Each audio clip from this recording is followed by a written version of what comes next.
네, 시청자의 여러분의 제보로 만드는 당신 뉴스. 오늘은 한 택시기사의 사연입니다. 택시에 탄 손님에게 잠깐 휴대전화를 빌려줬는데 거액이 결제되는 사기를 당한 건데요. 범인이 결국 붙잡히긴 했지만 그 책임은 전화기를 도용당한 기사에게 고스란히 돌아가고 있다고 합니다. 억울하다고 호소하는 이 택시기사의 이야기를 이기주 기자가 들어봤습니다. 충남 천안에 사는 63살 유영재 씨는 택시 운전을 합니다. 그런데 지난 1월 통신사로부터 쓰지도 않은 수백만 원대의 황당한 고지서를 받았다고 합니다.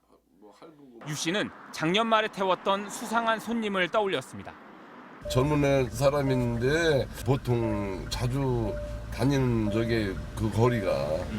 지난해 11월 18일 밤 11시 10분쯤 유 씨는 카카오 택시 호출을 받아 시내에서 20대 남자 손님을 태웁니다.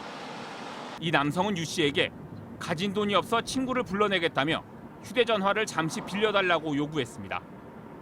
유 씨는 내키지 않았지만 요금을 받을 생각에 무심코 휴대전화를 건넸습니다. 처음 빌려줬어요, 처음. 난 빌려달라고 하는 거 요금 갖고 나오라고 한다고 친구한테 그래서 준 거예요. 이 남성은 친구와 계좌번호를 주고받겠다며 전화기를 한참 더 갖고 있었습니다. 하루 이상 썼을 거예요. 그래서 내가 나중에 뭐라 그랬습니다. 너무 오래 쓴다고. 난 앞만 보고 갔으니까 뭘 했는지 몰랐죠. 그리고 2달 뒤 유 씨는 통신사로부터 미납 요금을 내라는 독촉 문자를 받습니다. 200만 원짜리 최신형 아이폰, 30만 원 상당의 온라인 상품권, 기기 변경에 따른 위약금까지 총 270만 원에 달했습니다. 유 씨는 본 적도 없는 물품이었습니다. 신고를 받은 경찰은 바로 그 택시 승객이었던 23살 임모 씨를 범인으로 붙잡았습니다. 경찰 조사 결과 임 씨는 유 씨의 휴대전화에 설치된 택시기사용 카카오 앱에서 개인정보를 몰래 훔쳐봤습니다. 그리고 유 씨가 가입한 통신사로 접속해 결제에 필요한 인증번호를 받는 방식으로 순식간에 물품을 사들인 겁니다.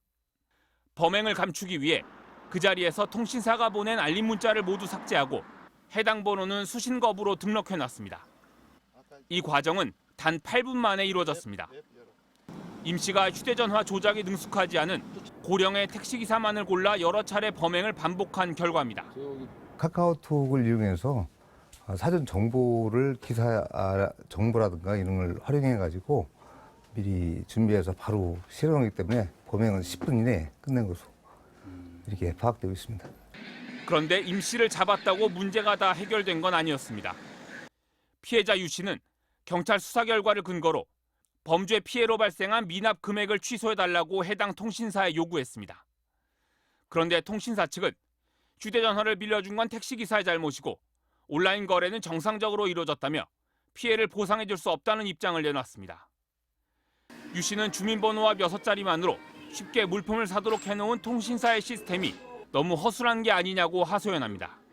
나는 온라인이고 뭐고 전혀 모르는 사람이에요. 피해자는 나보고 다 맡기고 거기서 모르세고 하니까 너무 억울하다는 얘기예요, 나는.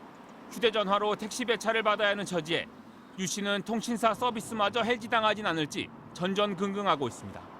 MBC 뉴스 이기주입니다.